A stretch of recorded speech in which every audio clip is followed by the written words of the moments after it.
Hey there, we're Krystal and Eric, corporate remote workers, Airbnb photographers, and now full-time van lifers. We like traveling off the beaten path and finding hidden gems along the way. If you like that too, hit that like button and subscribe to our channel for more. And come along with us today as we post a video every day for our first 30 days in the van.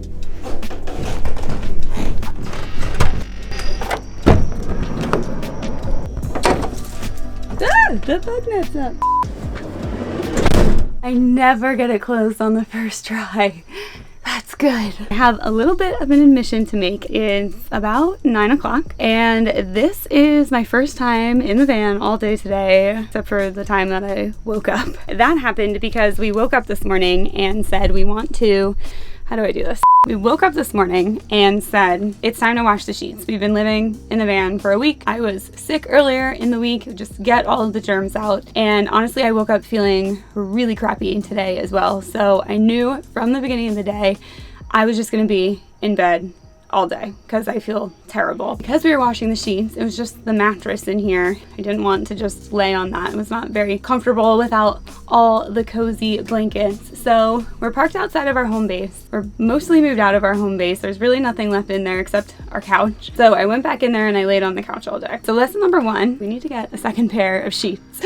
If we are doing laundry and the other one wants to be in the van, we are just gonna need something to go onto the bed. But the second and the bigger lesson that we learned here today is that after spending the day inside in what was my home for the last 3 years, our home for the last 3 years, I actually missed the van. And it dawned on me that when you do something as big as this, like we made this huge life change. Oh my God, this is why Eric needs to do all the video stuff and he's not here to do it for me, but I just changed the camera settings, so I had to change them back. When you do something as big as this and you have this big life change, it's scary and you don't know how you're gonna react. Just living in a foreign space in general, like moving in general, is scary. And then to not have that home base and not have those luxuries that you're used to having, it's a big plunge. And I guess what I'm trying to say is that today, even at, you know, the lowest moment when you're sick and you're on the couch and you're just depressed because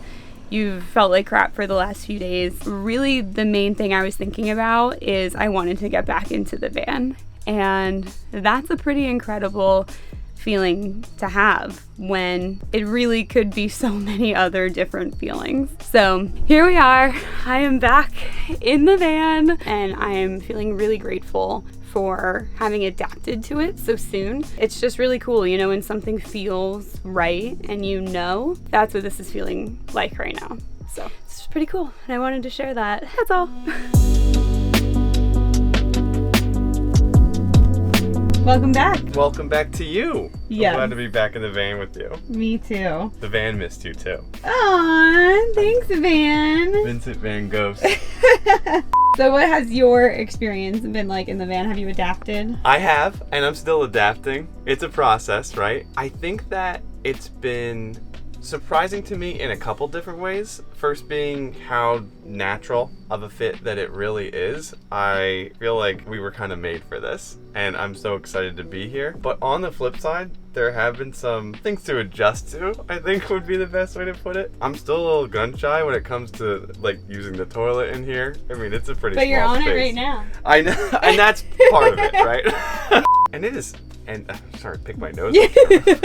And it really has been taking some time to get used to just how punishing making a mistake is. Like, if you're getting out your editing gear and everything that you want for the day, and you close up the pocket that it's in, and then you forgot one thing, like I forgot my mouse. Oh my God, now I gotta tear off these cushions, now I gotta unload. That's been a little bit like of an adjustment as well, but all worth it, in my opinion. More than 5 times I forgot my headphones in the freaking cabinet after I pulled out all of my work gear and had to go back in. And I was sitting and I had the table out and everything more than 5 times in 5 work days. That's incredible. That feels like, I'm like, I guess I don't like headphones anymore. I guess I don't do them. So what's harder, living in a van for the first week or doing a vlog and editing those vlogs every day for the first week? That is way harder than to actually live in the van. It's making the van life a lot more easy. Like, I'm just like, oh, thank God I can just like mill about in this van. Like, it's quite the challenge for sure. And maybe that's the key. Maybe that's what you have to do with any really, really big life change, is you just have to do something equally or bigger in terms of scare factor to get adjusted and not just freak out all the time. Exactly. Really overextend yourself. And then you can wish that you only did the thing you were originally planning on doing. It's the natural thing to do. That's it for today's vlog, and it's a little bit of a different vlog, but we wanted to be just as authentic as we could be about this experience. So if you are thinking about van life or have gone through this experience yourself, let us know your thoughts below. If you would adjust or if you had an adjustment period, and stay tuned for all the vlogs to come. Like this video, subscribe for more. We have a ton more van life content coming, and we'll see you in the next one. We'll see you there. Bye. Bye.